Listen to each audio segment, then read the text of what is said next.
Welcome to this week's Authors Love Readers podcast, where we delve into the stories behind the stories. We're asking authors questions, some of them fun, some of them serious, and from their answers, you're going to learn things you never knew about the people who write the stories you love. My name is Patricia McGlynn. I'm your host and designated question asker. I'm Pamela Fagan Hutchins, and I'm an author who loves readers. Now, let's start the show. Hi, and welcome to this week's edition of Authors Love Readers podcast. My guest this week is Pamela Fagan Hutchins, and we have only met in person once, I think, right? One time. Yeah. Listeners will be astonished to know it was at Novelist Inc. That seems to be a recurring theme here. But Pamela contacted me because we both write murder mysteries set in the West. And so we had some exchange of information and ideas and experiences. And to my absolute jealousy, she has a place on the eastern slope of the Bighorn Mountains in Wyoming, which I think is among the most beautiful places in the world. With that, tell us a little bit about what you write, Pamela. I write, as you said, murder mysteries, and the mysteries that I write are full of all the good stuff. Romance, humor, a little practical magic. The protagonists are, kick-ass women. The overarching world that I create I call the what doesn't kill you world. But for each of my protagonists, they get their own trilogy within that world because I look for kind of a three-book character arc for each of my protagonists. And then, frankly, I get bored and go on to the next one. Short attention span. So tell us the names of some of those trilogies. So I have written a Caribbean-based trilogy, the Katie trilogy, and Katie is a hot mess of an attorney that needs to basically, at the age of 35, get her act together and runs off to the Caribbean to do that after her parents die in suspicious circumstances there. Then we have the series that you and I got to know each other over, which is my Emily trilogy, and she's a former rodeo queen and barrel racer who tucks tail and runs back to her hometown and goes to work for a hot criminal lawyer. And much fun ensues from there in West Texas and New Mexico. I have the Michelle trilogy, which is based in Texas primarily, and she is Katie's law school roommate. So all these female protagonists are in a world of buddies, and it's probably my most emotional and most depth to it of my mysteries. She faces more in terms of personal tragedy than the others do, and it's also the series where one of the mysteries in it won the Silver Falchion for Best Mystery last year. So I love my Michelle. And then there's the Ava trilogy that's set back in the Caribbean again, Katie's best island friend, and she's a pop star. She's deeply, think of her as Rihanna in murder mysteries. And so I had a lot of fun with her. And right now I'm writing the Maggie Killian trilogy, which is set in Wyoming. Yay! Yay! Now, we love our Wyoming books. I'm totally going to jump to a writing question. And this is a question that a reader asks about whether when we finish a series like that or finish a book, do we miss the characters and think about them? And then my follow-up question to that would be, are you tempted to go back and revisit any of these characters? That's a great question because they're our friends, right? They're close to us by the time we've lived with them for sometimes years. And I do miss them. I'm lucky in that even as I go on to a new protagonist, I can choose to resurrect one and bring her in for a strong supporting role. For instance, I really missed Katie. She was my first 3 novels featured Katie, and my last 3 that I've just written, I brought her back as a strong second, and I would cry in the scenes when I would write with her and Ava because I felt so strongly about their friendship because of it's my friendship with them too. Oh, that's terrific. So Do you have a childhood book or a story that you can look at, you can pinpoint and say, "Yeah, this is what really got me hooked on stories?" Wow, it's a whole library's worth. I remember my earliest memories of loving books were little paperback books on Native Americans, and I was Mm. obsessed with. I wanted to be just like them and live back them. So it was a cross between I wanted to go back in time and I wanted to write stories. But I was greatly influenced by everything from Where the Red Fern Grows in Old Yeller because of my love of Mm. animals and Black Beauty to Heidi and Trixie Belden and the Nancy Drew books and Cheaper by the Dozen, which I still Mhm. think is one of the funniest things I've ever read. And it is just that's my entire childhood revolved around hiding under the covers with a flashlight reading. Yeah, like our parents wouldn't notice, right? Yeah, that big hulk with a shining light under your covers. But the great thing for me was my bed backed up to a bookshelf. So, like, Oh, the bookshelf was the headboard, and I thought, that's "This was ideal." that's perfect. I That's know. perfect. Now, when you were reading those stories or experiencing those stories early on, especially, in your pre-author days, did you ever mentally or physically rewrite the endings? Oh, goodness. You know, I never did. What I would do is I would immediately turn to the beginning and read it again. I wouldn't even go on to a next one. So if it's one that I loved, I might read it 3 or 4 times before I could let it go, Hmm. because of how much I loved it. But I never rewrote the end. I did always picture myself in it somehow. Did you ever do that? Did you see yourself in the stories? Yes. Yes, especially I had a book of stories that were sort of, I guess, based on Shirley Temple stories. Oh, And so yeah, when you yeah. said Heidi, that triggered that. There was also Rebecca of Sunnybrook Farm. Oh, yes, Just love that. and Anne of Green Gables, and the Mm. Little House on the Prairie books, and, Mhm. oh oh, I just get so excited, I get goosebumps when I talk about all these kids' books. Were you ever tempted to write historicals? Um, I have from time to time thought about writing historicals. The I think that most authors I meet have a longer list of things they'd like to write than they will probably ever get to. And it's on my list of things that I want to do. We'll see if I get there. I keep getting sidetracked. I have a 7-book series, historical series based on the history of Wyoming, and I've written most of 1 book, which I thought was book 1. And then I realized it was book 2, which really slowed me down. So, I have to get back to that at some point. But, yes, there are so many stories and so many things to explore. I would love to write. My husband's grandmother came across from Hungary at the age of 18 without her Oh, family, and moved to America. Eventually, pursued and became a citizen. But I go back to that moment where she's deciding and leaving her family in Hungary. yeah, When she's an 18-year-old girl to never see them again. And right. I just none of us know the story of what would make her do that. I wanna write that story so badly, so that's coming someday. I look back at my ancestors, and some of my ancestors from Ireland come from a place called Malin, which is the northernmost point in the island of Ireland. It's in the Republic in Donegal, but it is the northernmost point. And I stood there, and it is breathtaking, partly because of the wind, but it is also. And I thought about the people who had left there and what it took, and that it was saying goodbye for a lifetime at that point, so unlike what we do now.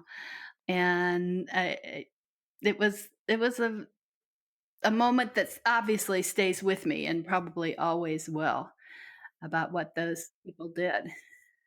These days, we're posting to Facebook before the plane even takes off, when we're changing locations. I also think about my mother who moved to Wyoming when she was in her mid-20s, And my dad was a young physician, which there are a ton of great stories from that era of him having to back up for the vet. And, he gets called into the emergency room in the middle of the night for a patient with a broken leg, with air quotes around my head. And they says, "Where's the patient?" And they're like, "In the horse trailer, doc. Where do you think?"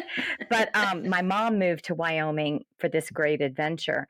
And this was in 1975, and long distance was expensive. And she ultimately couldn't bear to be away from her mother and her sister, and even so recently feels historical Mm, with the rate of mm. change, and the just leaving just isn't the same anymore.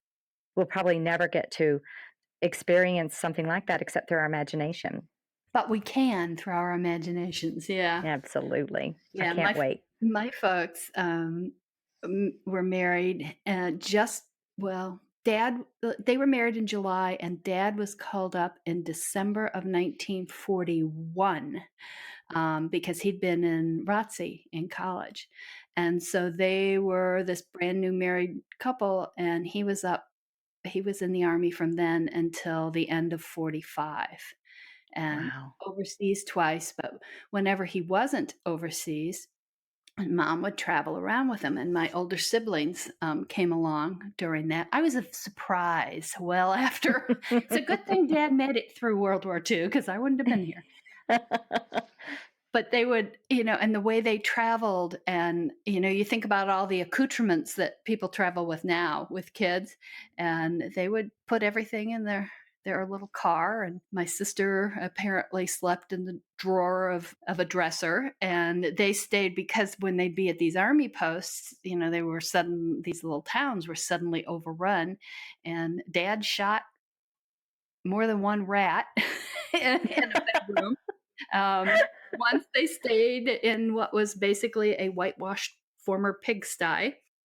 Oh my. Oh, yeah, they had adventures, and we used to always joke about my mother cutting a swath through the country with her Lysol. So, wherever mom had been, it was clean. Rat be gone. Yeah, yeah, yeah. Well, we got way off, but let's see. What's your favorite taste? Salty. Salt. I Okay. crave salt. Yeah. Do you have let's go back to earlier days. Do you have a song from your young days that you really identified with or it meant a lot to you? Captain and Tennille.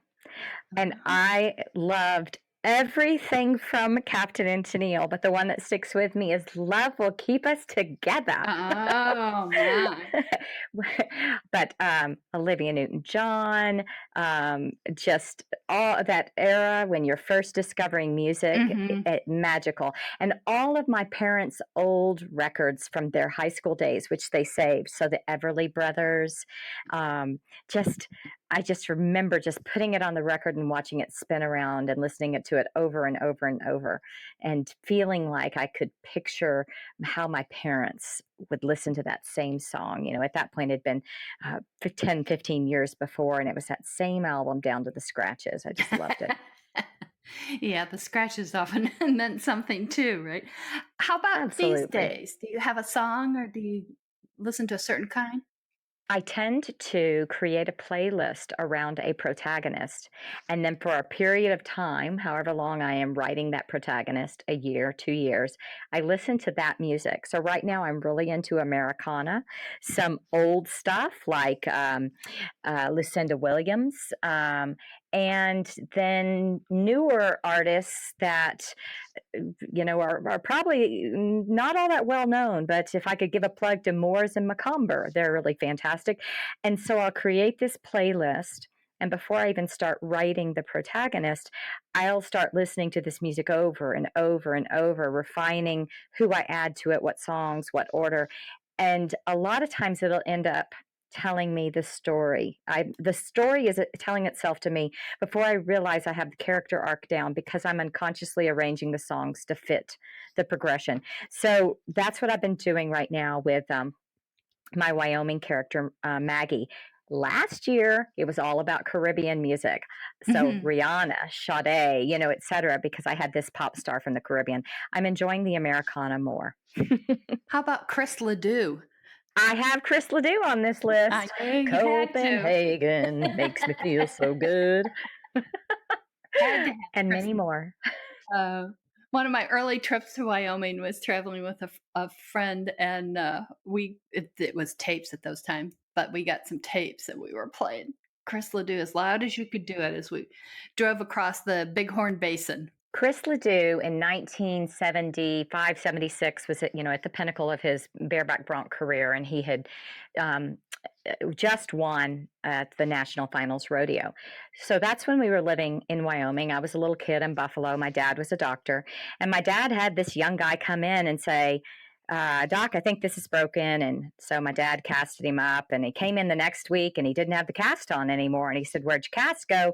He said, well, I had to ride last weekend, just a little rodeo. And can you wrap me up again? And this went on every week for a while. It was Chris LeDoux. And at one point, my dad, who didn't know that this, he didn't make any big deal of himself. He didn't say, I just won the bareback, national championship. He just kept saying, well, Doc, I got to make a living. And my dad would say, you need to stop riding until this heals. I can't do it. Can't make you that promise. Next week, he'd come on in again. There is something about that lifestyle and that approach. They're a little different from you and me, but gosh, I love them. Well, now, okay, this sort of segues from rodeo and bareback riding and bronc riding. Do you have any fears? Do you have any strong fears? And do you use them in books? I have an incredible fear of two things. One is looking down from heights, which is crazy because I live on the face of a mountain. We trail ride in the mountains, we hike in the mountains, but there are places where my husband knows I am going to back out of there, and I'm hyperventilating and my eyes are rolled back. But my tolerance has become a lot higher than it was normally. But my second fear is of loss of my husband or kids, and that's kind of the recurring. If you wake up in a cold sweat, that's the nightmare I'm having. So I fear that a lot more than heights. I always remember as a kid being on a trail ride in the mountains. This was, I think, in Tennessee. So it's the Blue Ridge rather than the Bighorns. But I'm on this horse, and I said, well, what's the horse's name? And they said, Lucky. And I said, okay, why is his name Lucky? And they said, because he walks on the edge of the path and he hasn't fallen off yet. Okay, I'll use it in a book someday. Okay, I have this amazing little desert island that you're going to be exiled to forevermore. But it has the ability to play movies, but only 3 movies. So what 3 movies are you going to have that you're going to watch over and over and over and over and still love? Which 3 movies are you taking with you? Okay, let's see here. Dances with Wolves. 50 First Dates. I love that movie. And I only get one more. Let's throw it way back and do Heaven Can Wait with Warren Beatty. Oh, that's a good one. That's a good one. Now, that's interesting that I like to try to see if there are connections among them. I can sort of see Heaven Can Wait and Dances with Wolves. These sort of very individual men thrown into very unusual circumstances. With 50 First Dates, too, I feel like, well, like in Heaven Can Wait, he was essentially getting a little bit of a do-over. Yeah. And with 50 First Dates, that's what's happening again and again and again. So maybe I also have a thing for try again or second chances. But I don't know what connects 50 First Dates with Dances with Wolves. That's maybe a harder stretch. It's sort of a start over for him, too. He goes into a totally different life. You're right. I think we've just nailed something about my personality.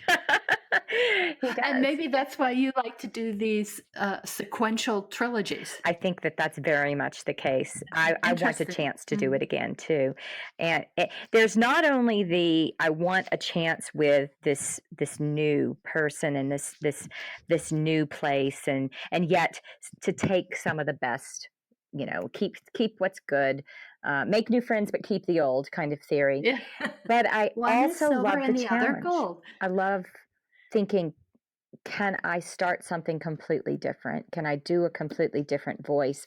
Can I be a completely different place and person? And so I love that. And I guess I relate to that in my entertainment as well. That's interesting, sort of the connection to the pioneering Mm. and going new places and taking new things. You have another. Oh, hi, Callie.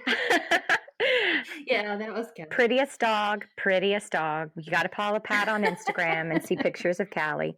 But you have a second career, or maybe an old career you want to confess, as a psychiatrist, or at least a psychologist.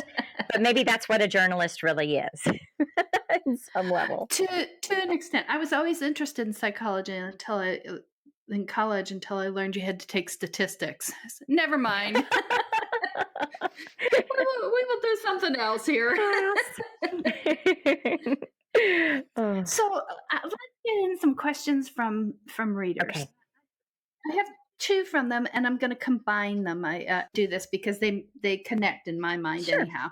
When the cover image doesn't match the character description, and the reader says that's a pet peeve of hers, how does it feel to the author?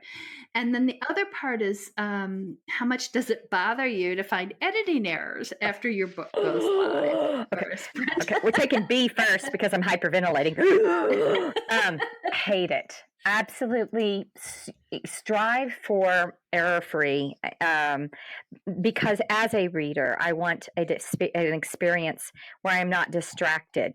I want to be so completely able to immerse myself in character and story that I don't have something jerking me around. And to me, errors are like fingernails on a chalkboard or the screech of a needle across a record.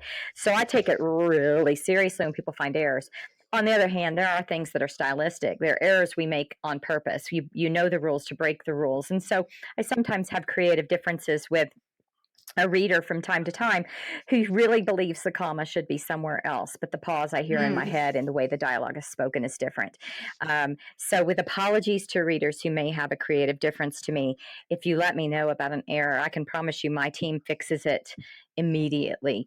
And you may not see that reflected in the book that you're holding because you that's the one you've got, but the next reader is going to have that much better of an experience because of you.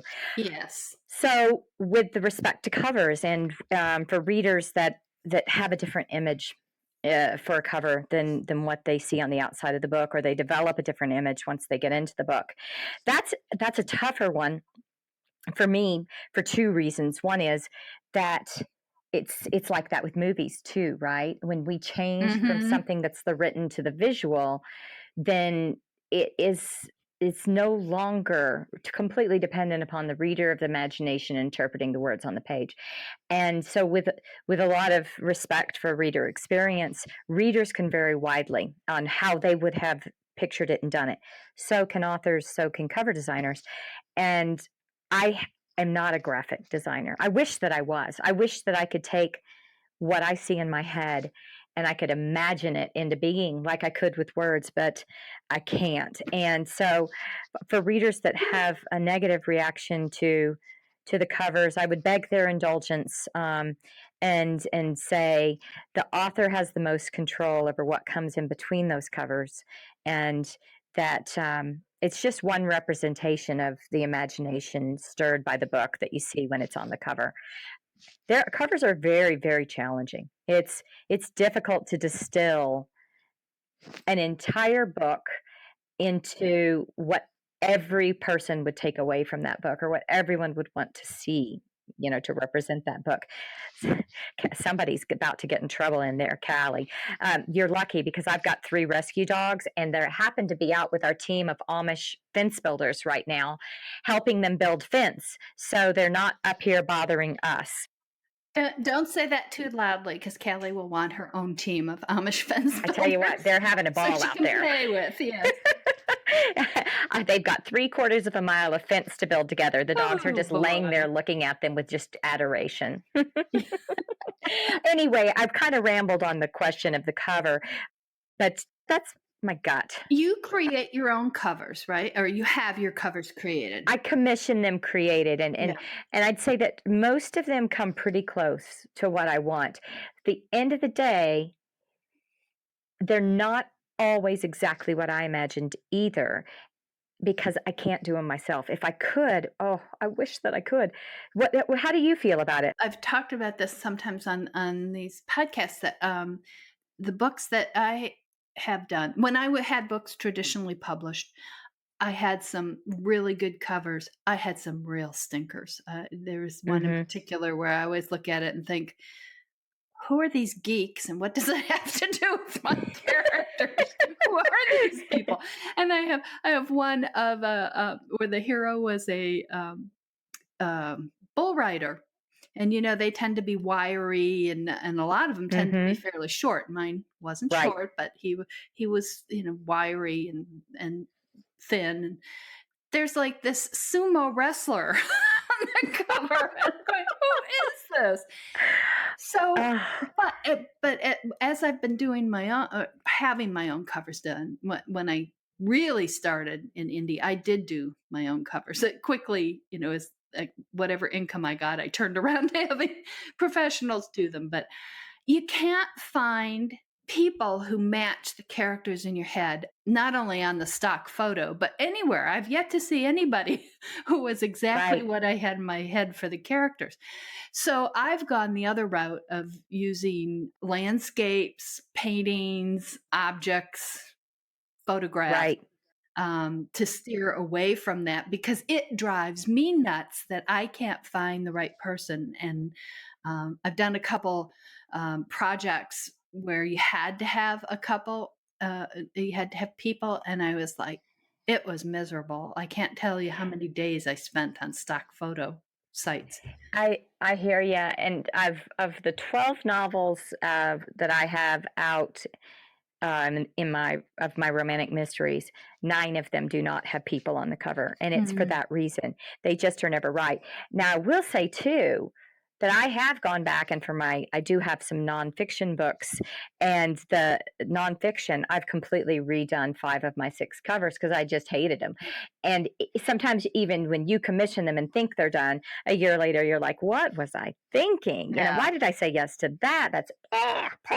Yeah. Um, and I've made lots of micro changes, well, some a little bigger than micro, on covers because, again, like with errors, if something isn't working, one of the things I love about being an indie is that you have absolute control and the ability to make changes immediately.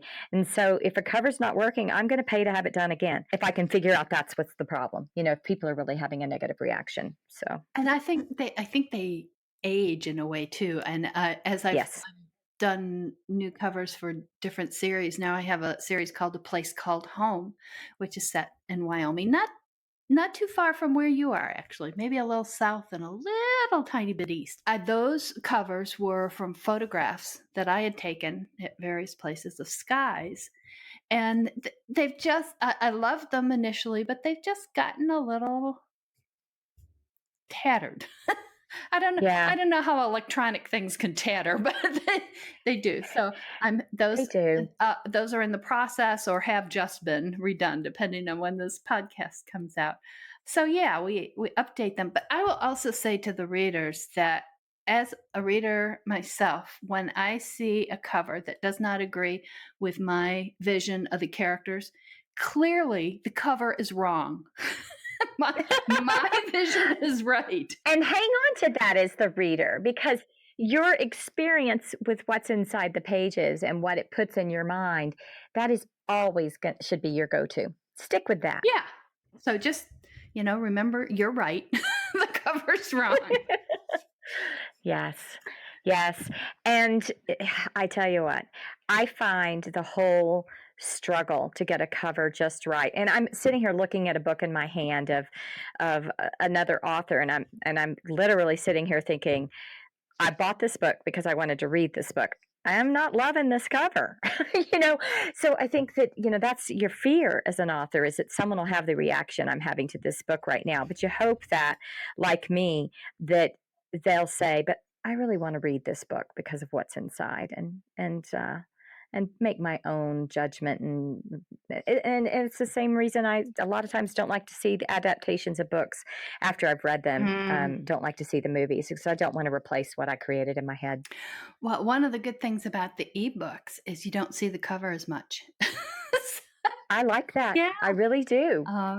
Because I tend to read um, all the formats. So I'll have a hardcover going, I'll have a paperback book going, I'll have ebook one or two going depending on what gadget I'm using, and I'll have audiobooks going. And I do find that if it's a cover that irks me on a hardcover or a paperback, you're exposed to it more, and Hmm. it bugs you more. So the other advice to readers, besides knowing that you are right, is, is to say, if you see a cover you don't particularly like, get it as an ebook, and you won't be annoyed as much, and you can still have the good stuff in the book. Totally agree with that. Totally. As a reader, I like that experience better too. And I think that gets back to I want what's in my imagination to trump Yeah. everything as I experience the characters and the stories and the setting. So go for it, y'all. Get the ebooks. So another reader asks us, where do your stories come from? And she says, I know one author who dreams her stories. Another has a character suddenly taking up residence in her head. And I always like to read this part. So how are your beautiful stories born? Usually because of a character. I will have a character that comes to reside in my life, and the stories grow organically from that character in the life journey that she's on. How does that character manifest to you first? Mm, gosh, usually because I will see something, usually another person, or I'll hear a Mm. voice, and something will pop into my head, and very quickly it becomes not that person, not that voice, but the character just grows and grows and grows and grows and grows and grows. And my best characters have started as supporting characters. I say best. My first novels featured Katie. Katie never got to be a supporting character, and she's well loved. But the rest of my characters all grew from some character came along that was in a supporting role, and they just got bigger and bigger and bigger in my head. And my favorite characters are the ones where you're writing along and you maybe have outlined your book. I'm an outliner, but I've outlined my book. I think I know where I'm going, and then I'll start to laugh. And I don't know what's coming yet, but I know something is definitely up that I didn't plan for. And then this character will just appear, and I don't know where. I don't know how, but there they are, and they just tickle me, and from there it's love, and we carry on together. So, but they all, some of my best characters come from people close to me. Um, I have a male character that is the lead in some of my Ava books, and he's based on my brother. And I enjoy writing him because my brother's a hoot. I have one protagonist that's based on a best friend, and another protagonist that's very closely aligned with another close best friend. So they're inspired by real people. And then their journeys are a natural product of the imaginary lives they're living and who they are. With my Emily books, it was based on a friend that worked for Child Protective Services. And so I knew going into this, she had a heart for kids, that it was going to throw her right into the path of kids that were at high risk and had great needs. And the stories flowed really easily from her. So you have this character, you have this idea. Now the tricky part is, how do you turn it into a book? It is the tricky part. And it's a few times has just been blind luck, just like, oh, I must start writing, and somehow I stumble into this. Sometimes it is storyboarding with my story partner. also known as my hunky husband. And we'll talk about it and talk about the character and where her life might lead her, which will lead us to plot ideas. Sometimes it's geographical. Hmm. I'll take a look at the area that this person lives in. And I say geographical and cultural. So I'll look at the religious and historical influences, the geographical influences, which sometimes can also have a socioeconomic, angle. And so what kinds of things happen in that world? And which of those would cross over into this character? So before I start writing, I have a very good idea. Now, my last few novels, I've gotten a lot more rigorous, mainly because I've learned that rewriting more than once makes Pamela very, very unhappy. So I'd rather discover the epiphanies that lead to the plot and the resolution of plot and the good subplots and all the red herrings before I get to the end and have to go back and, do major upheaval. So I've really embraced the Libby Haw take off your pants outline method. I don't know if you're familiar with that book, but it's Libby, Libbie, and her last name is Haw. And what she provides is something that took my theory of outlining and my theory of one pass manuscript revision and took it up a notch. And that is where you're breaking your outline down into ultimately beats. I'm using air quotes around my head, and to her, beats are scenes, and each scene is this logical extension of the character arc, the pace of the book, and the theme. And plot is how all of those stream together. And I have found it to be absolutely fabulous, and it makes me a more complete writer from the beginning. That was a really long answer to that question, but I get really excited when I talk about process. So Probably the most boring thing that the readers could ever hear, and I'm like, going, yeah, let's talk process. Woohoo! Well, what's your favorite part of the process? My favorite part of the process is final rewrite, and for me, a final revision. So I'm not talking, sentence or word level editing per se, because that's encapsulated into it, but it's going through and it's taking your first draft, that was a very rough diamond, a very rough piece of coal, and discovering that the diamond you hoped would be there is inside, and that you are, after all, going to be capable of overcoming for me, great emotional trauma you had upon finishing the draft and thinking it was crap. And now getting to the point where you're like, I'm proud of this book. I like this book. I'm ready to unleash this baby on the world. So I love the magic of discovery of that final, major revision. What's the worst part of the process for you? The first sentence. And everything that comes after until the end. First drafts. I find first drafts to be hard. It's hard for me to keep my butt in the chair and force out new sentence after new sentence after new sentence. I don't mind going in and adding scenes or chapters after I'm done with first draft, but there's something about the expanse of 350 blank pages that just makes it where I can think of a lot of things I'd rather do, like scrub the tiles with toothbrush, or whatever. I find that first draft process hard. It's where a lot of the creativity lies. I'm gonna caveat that and say a lot of it. It's a lot about discipline, making yourself do it, because it doesn't have to be good at that point, right? You have to write something in order to be able to revise it. And a bad first draft is still a lot better than no first draft at all. So I don't like that process of forcing myself to write that first draft, but I absolutely love, no matter how bad it is, taking that first draft and sparkling it up, and making it into something that that I'd like to read, because ultimately I write books that I'd like to read. So anyway, process. Yes, let's talk more process. So when you get stuck, Pamela, and if you don't get stuck, don't tell me. What do you do? How do you fix it? Oh, gosh.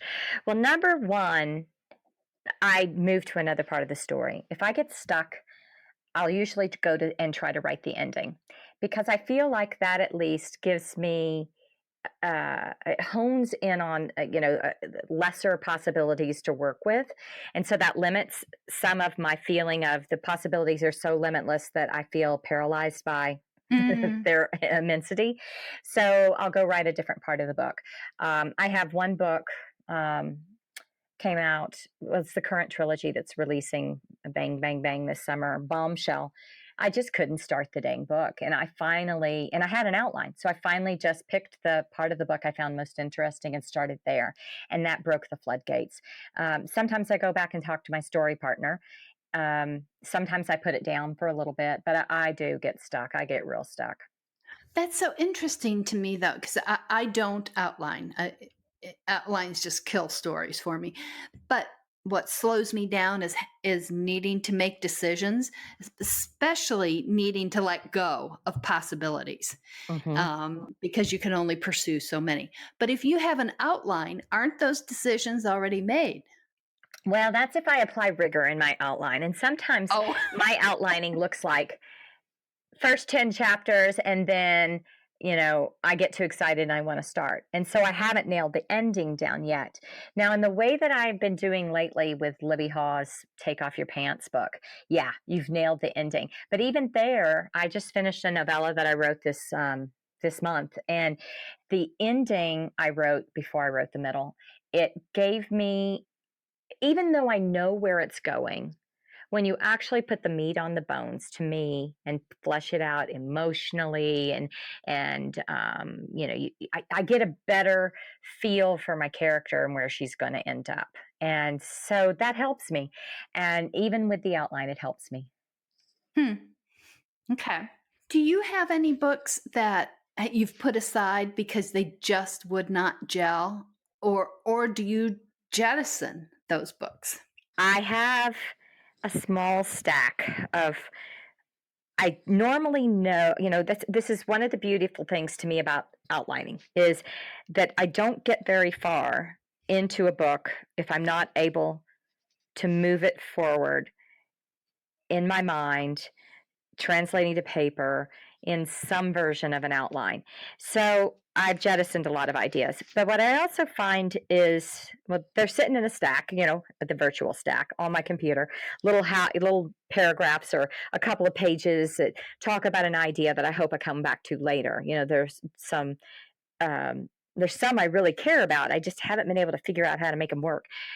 But I also find that if I have a character I really like, I'll jettison idea after idea after idea for plot, for the mystery plot of a Mhm. story. And ultimately, if I just keep talking to her, she'll give me something, and if I keep researching and I keep um and it gets back again to the playlists I put together. Sometimes if I just listen hard enough, it starts telling me a story as I'm researching. So I discard a lot of plot ideas that if I believe in a character, I just stick with her and keep kind of slodging through. So sometimes developing the idea for the next few books will take months, of background processing, researching, listening, talking, and then finally it'll come. And sometimes even then you get to the actual writing of the book and you're like, oh, that was all wrong, and and you pants it anyway, right? Well, Right I by the seat of pants my it all pants. the time. So, those ideas that you've jettisoned, do you ever recycle them? Do they show up for other? So it wasn't right for this character or this story, but maybe in a different trilogy with a different lead character. Yeah, especially with subplots or with things that have to do with secondary characters I wanted to use. I'll have one that just didn't fit, and begin to see, well, that's because their real place was over here. I have a stack of plots that I'm hoping will work for future characters, but so far I keep passing them over in favor of new ideas. But I'm always kind of paging through them. You know what I mean? Just kind of flipping through and seeing, when I've been using that gray matter before and those times it felt wasted, is any of it useful to me now? And pieces of it have been, and I hold out hope. I just feel like anything I ever take the time to write, to research, that I should keep it. I mean, if nothing else, it's useful for the development and the next step you take because you invested the energy in getting better. But I'm always even more hopeful that it'll end up in a book.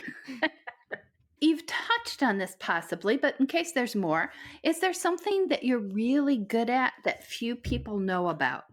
I can sing karaoke sober. Does that count? Wow, that's impressive. Let's What's your favorite yeah. karaoke Let's song? Yeah, I love, well, this would have to be which one is your favorite lately? Because I live in small towns where the only thing to do on Friday night sometimes is karaoke. So, anyway, I have loved Girl Crush lately. I love that Hmm. song. I love to sing it, but I tend to go towards country when I'm singing karaoke. So Maren Morris, Dixie Chicks, you know, fun stuff to do. Were you at the karaoke last year at the Novelist Inc. conference? I missed Oh, that, and I heard that it no. was a ball. I It was a actually heard that ball. somebody on this call might have sung. Is that No, correct? no, I did not sing. I can't sing. But I did suggest the last song, which was "You Lost That Lovin' Feeling," which Oh, was that's such a such a good one. great group sing. It was wonderful. Oh, it's an anthem. It's an anthem. Yes, it was a lot of fun. So when there's a Yeah. huge crowd singing, I can sort of slip my my not holding a tune voice in there too. So that's a lot of fun. I'm trying to think if there's anything really though that it's a hidden talent, and um, I think that was a gosh, huge one. I'm well, totally impressed. yeah, sober karaoke, drunk karaoke, not so good. So one of the readers asks if you could write a book with any author, living or dead, who would you want to work with and why? Pat Conroy, Mm. and I think that he has so many amazing gifts that made me want to be able to capture setting Mm. and characterization and emotion like he does. And you know, I I write mysteries, but inside me there's the girl that would love to have written The Great Santini or Mm. Lonesome Dove. Lonesome Dove is my favorite book ever written. I just happen to think I would enjoy working with Pat Conroy a whole lot because he was so real, just so real. That's a great choice. Spent one summer kind of half-heartedly stalking him and never came in proximity to him other than I got to the gate of his house and realized, this is a gated community. I can't get in. I don't want to get arrested today. I'm just going to take pictures here within basically seeing distance. But he's fantastic. The world lost a really amazing a person for capturing the heart of what it is to be human and experience pain and love. I just think Mm. he does it so beautifully. Now, how else did you try to stalk him? Well, at the time he just written a cookbook. Did you ever read his cookbook? I His didn't. cookbook is freaking hilarious. And so we were trying to go around, trying to arrange my book tour where I could end up in the same place and show up and get my book signed. And we never were able to make it happen because at that time I was doing 60 cities in 60 days. I mean, literally from Houston to Minnesota to Boston to San Diego. And so it was a challenge because his were fewer and farther between. But that was my dream, was somehow get in line and, weep at his feet. But it just didn't happen. So we took our summer vacation from the tour near Fripp Island in South Carolina, hoping we'd run into him, and just try to haunt the places and drive past the different houses where he had history. And I just kept thinking he'd feel it in the air and he'd show up, and he didn't. I just must not have tried hard enough, Pat. Charleston is probably my favorite city in the world. It's amazing. Yeah. Yeah. Yeah. It's one of my tops. Doing that book tour a few years ago and hitting so many US cities so fast really honed in for me um, what made places special to me. And I loved Charleston. Mm. I thought that Savannah was going to be that for me, but it wasn't. It was Charleston. It was wonderful. I lived 5 years in Charlotte, North Carolina, and I would go down to Charleston. If you ever have a chance, I assume they still have it. They have the Festival of the Homes in the spring, and you get to Oh, go that'd be into the fabulous. historic houses that are now people's homes. And I just love Hmm. that to see the history lived in and brought in to today. I think it's terrific. We shouldn't get me Uh, started on Charleston. we already spent a lot of time on Wyoming, and now we could do that with Charleston as well. Uh, but I came out of that summer with definitely this top 10 list of places to go back to. But most of them have not been because we have just this wonderful love affair with this place in Wyoming. That's hard when you want to be multiple places at the same time. Okay, you did a book tour. You must have had encounters with readers, continue to have encounters with readers. What are some things that have happened in these reader encounters? What interactions have you had? I just cannot believe how awesome people are, for starters, that the people that I've met all over the country, because we're in this age of connectivity, have put themselves in my lives in such a way that many of them are friends. Mm. It's like this huge group of people that I would have never known in my life, but that can say, "You remember when I met you in such and such a place?" And the answer is, yes, it's right here in my book where you signed your name and your email's here. And then they join my Facebook group, or they become beta readers or proofreaders, for part of my reader groups that do that. It's so cool, Pat, that we don't have to be a million miles away from these people. We can be as close as sharing our pictures on Facebook or following each other on Instagram. It's really, really fun. And it makes me feel bad as a reader that I didn't stalk Pat Conroy until 2013 because he deserved for me to stalk him. No, I'm half-heartedly serious there, but what I came away with is how open and caring people are. I had these sisters. The first one to contact me actually did it through my husband's Facebook because she did not want to make me feel pressured or stalked. And she said, "You've caused me to have a reason to develop a real friendship with a sister, a half sister, who I wasn't kind to when we were growing up. And we decided we were going to try to get closer by reading books together. And she suggested we read your books, and you mean the world to us." And Oh, it was, I mean, how do you not cry when you get that? And so, anyway, it's people like that you think you've just written a murder mystery, right? And somebody else tells you, "No, it was a whole lot more than that to me, and you made me feel." Or I've had people that have written to me. One of my books deals with the loss of a spouse and then having to save, this is going for Kona, and save the kids from the same person that's murdered the spouse, and ultimately, when the police are no help, solve the murder herself. And so it's a very emotional book, and deals with a really hard topic. And I've gotten more letters about that book, and they really touched my heart because I wrote it thinking, I want to capture that feeling. Remember, I said my greatest fear is loss of my husband or kids.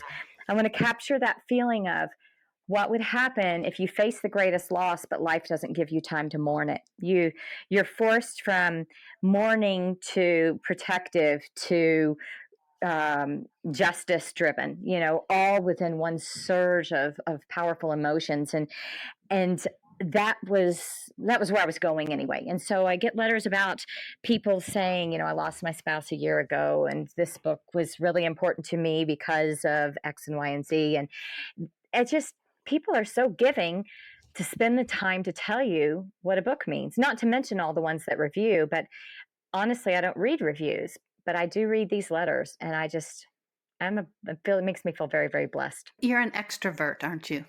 I am an introverted extrovert in that I am outgoing, I can public speak, and I love to hermit. Mm. I spend most of my time alone. My husband travels for work, and so I am alone up on my little mountain, and it's where I get my energy. But when I do go out into public, I'm loud. and then I go hide again.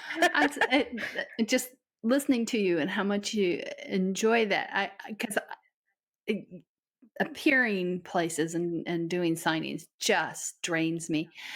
Yes. And I'm really good at talking with people. I enjoy talking with people.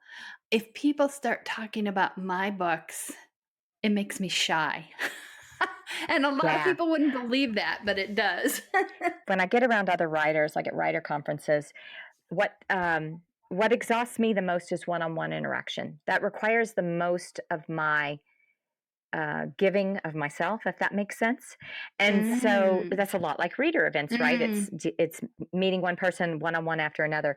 After I got through with that 60 city book tour, it took me 6 weeks where I was not in a state of total adrenal fatigue and basically a mess. It was something I would never be able to do again. It also was one of the coolest experiences of my yeah. life, and something that you could not make me do for anything again. But really, um, it really was something that I don't mean to minimize it at all by saying I wouldn't do it again. It was one of the coolest things I ever experienced. It was just really hard. Yeah, I think as you were talking about that, I think for me, it's being the center of attention. Hmm. Although I've done keynotes and I love that, but I felt like I was giving people something, information in my Yeah. experience, and so that made it okay. Although I have to tell you, I had this is a keynote for the Romance Writers of Australia. Fabulous group, fabulous, fabulous. And they Oh, how said, fun. it's a short little talk. It's only, it's I think it was 15 minutes. And she said, so you really, it's not long at all. You just be inspiring. I was like, panic, just be inspiring.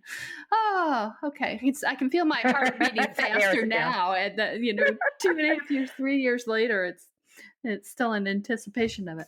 Okay. Let's talk about where you write, because you've talked about being in Texas and Wyoming. So you must be adjustable that you can write in different places. And do you have a I routine? am. And that question, the where you write, comes from a reader who I think she's going to get a good answer with this one. She asks if you have an inspirational view. Oh, do I have an inspirational view? I love to write where I feel the outdoors around me. Some parts of the year that's still inside, but in Texas, I have a writing it's kind of like a shed and a tent cross. It's like open but with a roof, and it's up on the top of a hill overlooking our horse pasture and a pond and a creek and some trees. And I write there as often as the bugs aren't biting, or I could coat myself with enough bug spray. I have let the dogs kill a coral Oh. snake inside that tent, so you have to be careful. Lift your feet, look under them every now and then. Um, I also have a screened porch in Texas where I can be protected from the bugs, but I can still look down the hill on the horses. When I have to be inside, I have a recliner called the teddy bear chair because it's like getting a hug from a teddy bear. And so that's what I'll do. I scooch it all around the house and move it to whatever window I currently want to look out of. In Wyoming, right now, I'm in my teddy bear chair looking out a window over the view out our front deck. But as often as I can, I'll go sit on the front deck, or sometimes I'll even go just, take a camp chair and go find a good spot. I like to move around, Mhm. and I like to be close to nature. And I'm happiest if I can see as many of my animals as possible. We've got 3 dogs, 2 horses, 3 donkeys, and 5 goats. And so And they travel from Texas to Wyoming? the horse the horses and dogs do. The donkeys and goats are pretty self-sufficient, and we have a caretaker in Texas because when we're not in Texas, we rent our house on Airbnb, which has turned out to be tremendously rewarding Ah. because people just they give you a lot of love over and over again. You set their expectations that this is our house, we love it, we're willing to share it with you. They come and they rent it, and then they just give that love right back. So with one exception, in all the time we've been doing it, it's been super cool. And so we have caretakers that come and care for the house and prepare it for guests and take care of our goats and donkeys. Literally, I got a message from the caretaker today that said, "I'm pulling up to your house, and there are 3 goats and 5 donkeys on in your driveway." So apparently, a guest left the gate unlatched. But the good news is they remember where they're Yeah. fed. The, the They come important home. things, right? I Exactly. totally envy you the screen porch. I had one when I was in Virginia and just lived there, as long as I could. I don't have one in It's wonderful. Kentucky, and the bugs adore me. So that's a bad thing. I have to really pick my moments to be out on the deck. But I want a porch. Our builder really thought I was crazy for not wanting a door into my screen porch. I just wanted it to be from the house and completely enclosed like another room. Pretend those screens are exterior walls. We went round and round about it. You're going to be sorry. You're going to want this door. I said, "You're not listening. I don't ever want a bug to have an open highway, into my screen porch. I am bug phobic. And so I have this wonderful porch, and I don't care what anybody else thinks. There is no door. It's But just it connects to the right from the house. house. It connects to the See, house. Yeah. I have Screened been room. thinking about a freestanding screen porch because otherwise, Nice. wherever I would put it on the house, it would block natural light into the house, and I like the Yeah. natural light too much. So that's percolating in the back of my head, but um, You deserve it, Pat. Go for it. well, thank you. Okay, what of your books for a brand new reader to you? What would be the best place to start, an entry point to your books? I think that for people that really enjoy getting to experience it chronologically, that the book to start with is Saving Grace, which is the first in the Katie trilogy, because it is the earliest of all of the 6 female protagonists' adventures.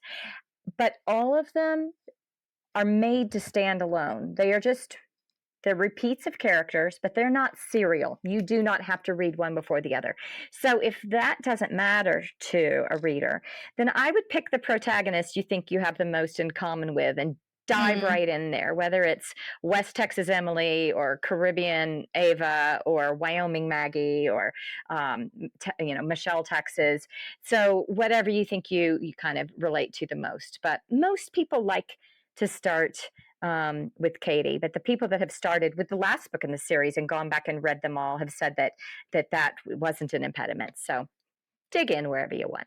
Have you found that any of your books are overlooked more? Do you have any hidden gems among your? I think for a long time the hidden gem was going for Kona, and I think that the reason that it was overlooked was because I wrote one of Michelle's books, Michelle being the protagonist, but I wrote 2 other complete trilogies in the meantime, and I didn't continue Michelle's story. And Mm. the reason is because Michelle for me was very emotional. She'd lost her husband, she was overcoming loss, and ultimately we are going to have to take her on multiple stages of her journey coming back to life. And I couldn't rush that inside me. Mm-hmm. I needed to give her time.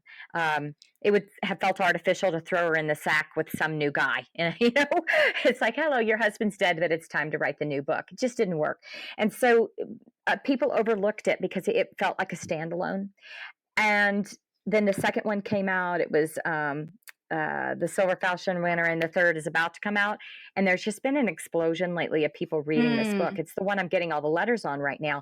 And I'm so happy. It's my husband's favorite book of any that I've written, even though I wrote it because I was mad at him. And the husband that dies is a triathlete. Well, my husband is a very serious amateur triathlete.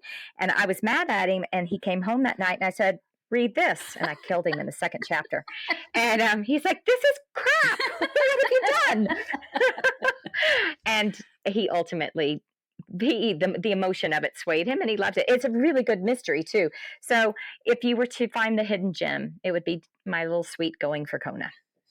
That's great, and it's great that it's coming to the fore now, and more It people are is. recognizing it. That's terrific.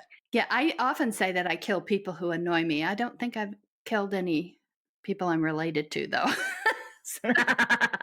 It's the only family member I've killed. a pretty important one You there, know, Pamela. the other thing I told my kids was that I wasn't going to ever have a pregnant teenager in my books until all my kids hit 20 or older because I didn't want to write it true. And it was killing me because I really wanted to have this story where one of the tribulations that a protagonist was facing was that she was suddenly a grandmother of the child of one of her teens, and so I had to wait, and I literally started that book the day the youngest turned 20.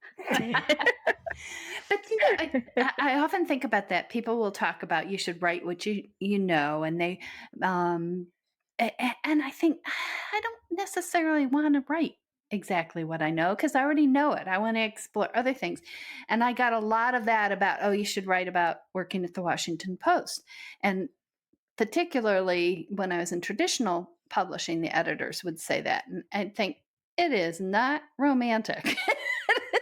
You know, it is. Yeah. Yeah. My friends from my past life, I'll say, I love it when you write legal scenes. Why don't you write legal thrillers? It's like, well, because I don't wanna. Yeah. I want to explore the things that intrigue me and that are new and interesting to me. And I didn't find that fun. I know people love to read it, but it's like you felt like the Washington Post. I didn't find it sexy and brilliant. I found it to be something I wanted to get away from. Right. Yeah. Yeah. Notice we're not doing it anymore. Yeah, exactly. Okay. So, how can people find out more about you and your books?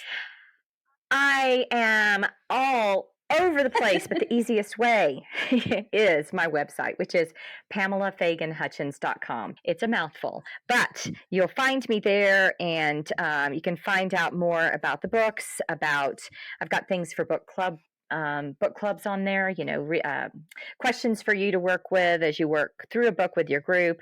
I have my favorite charity on there. I'm really, really passionate about stopping human trafficking, and you can find places where you can go and get involved.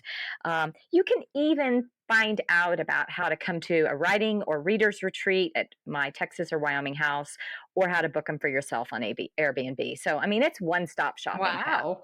Pat. Okay, lots, and you're a journalist's friend by spelling out the names. Yeah, I swear there are 17 ways to spell Dwayne. So. Yeah, I had a reader once tell me, I believe her name was either Carol or Linda, but not an unusual name. And I said, I was making it out to her at a book signing. How do you spell that? She goes, the normal way. So let's say it was Linda, and I write Linda, and she goes, no, not like that. Yeah.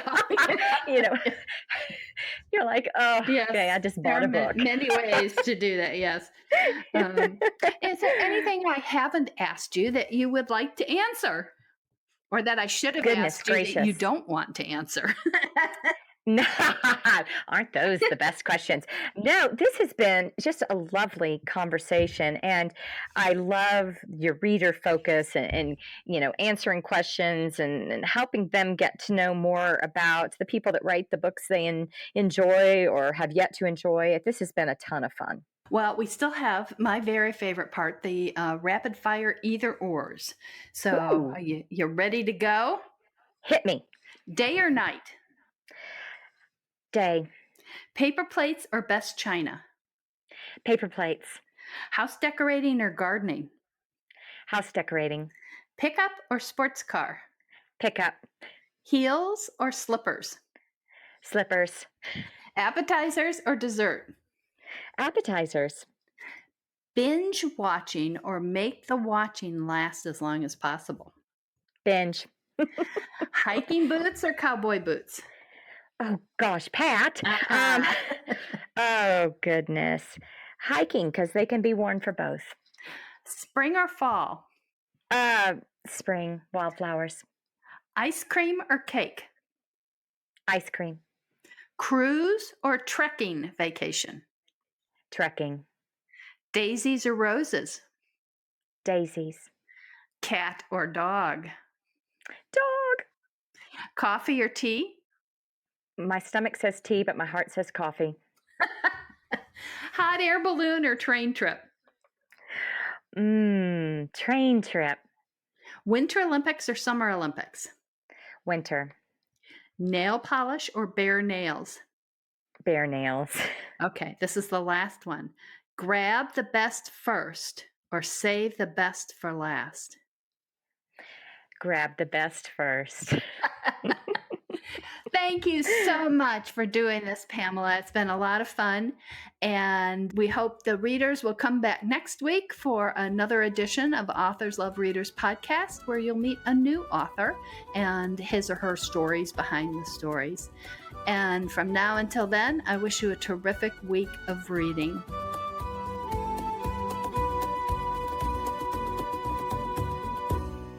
That's the show for this week. Hope you enjoyed it, and thank you for joining Authors Love Readers podcast. Remember, you can always find out more about our guest authors in the show notes, and you can find out more about me at www.patriciamclinn.com. You can also send in questions to be asked of future authors at podcast@authorslovereaders.com. Until next week, wishing you lots of happy reading. Bye.